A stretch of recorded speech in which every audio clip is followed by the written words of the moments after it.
পুলিশের চরিত্র আমাদের জানা আছে, আমাদের দেখা হয়ে গেছে।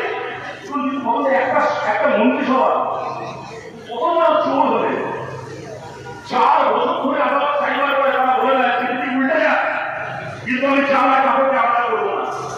একটা মন্ত্রিসভা কত বড় চোর হলে মন্ত্রিসভার মিটিং করে সিদ্ধান্ত নিতে পারে যে আমরা অত করে চাকরি বাঁচাবো, তারপরে যোগ্যতা কি হবে ওই নামে আমরা তখন দেখবো। কত বড় চোর হলে সিদ্ধান্ত নিতে পারে।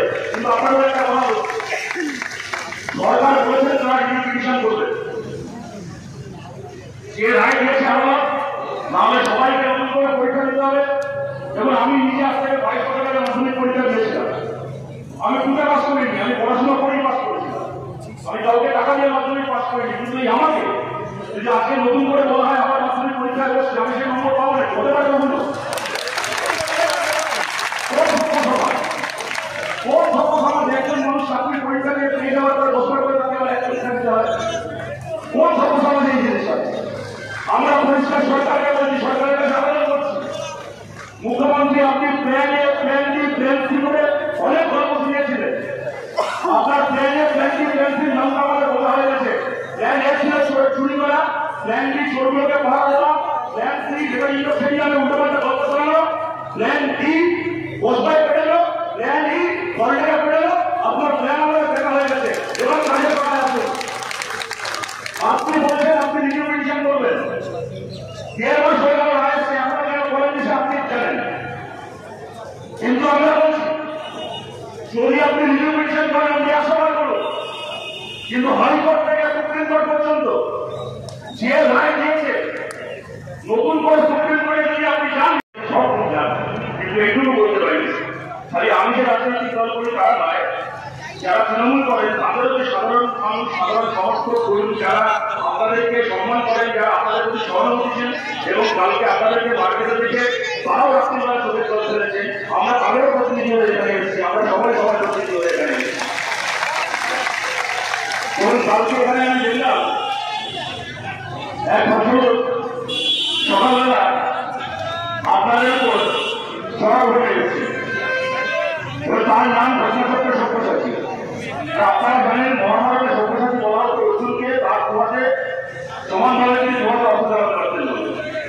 আর আমাদের ইনি হচ্ছে রেগুলার সব্যসাচী, ইনি কুয়াতে সমানভাবে পতাকা ব্যালেন্স করতে পারে।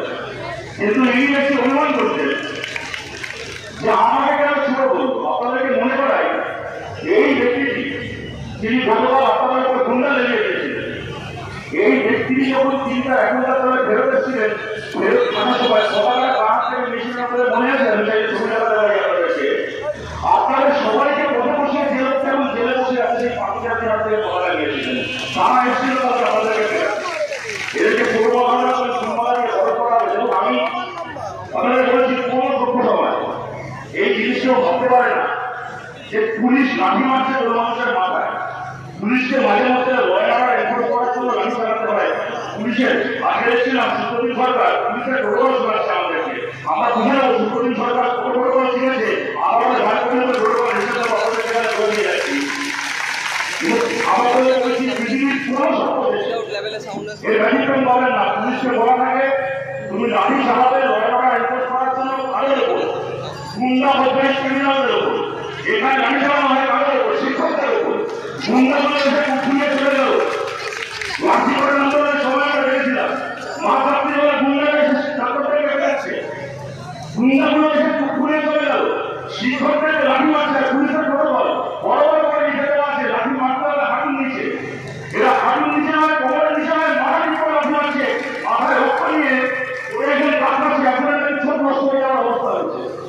তারপরে পুলিশ আমাদেরকে প্রোটোকল শেখাচ্ছে। কালকে বিশ্বাস করুন যখন দেখছিলাম টিভিতে কয়েকটা পুলিশ যাত্রাবেলার সময় মতো দাঁড়িয়ে আছে, ফুল করে মুখ ধরে বসে বলল এই ব্যক্তি না পাচ্ছে ফুল করে হাত ধরে বসে বলল। আপনাকে আবেদন করছি, আপনার আমি হাত করে আবেদন করছি মুখ্যমন্ত্রী, আপনি যা ফাইল যা কাগজ নিয়ে গেছেন এর আগে হাইকোর্টে ডিভিশন দিয়েছে, সুপ্রিম কোর্টে দয়া করে রিভিউ ডিভিশনে আর একটা বাড়তি কাগজ নিয়ে যান, সেক্রেটারি লিস্টের কাগজ আপনি গিয়ে রিভিউ ডিভিশনে দয়া করে মাত্র করে বলছি আপনাকে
যদি দক্ষতা ঠিক করে করতে না পারে থাকে তাহলে শাস্তি ভাগ করে যে এদের লোক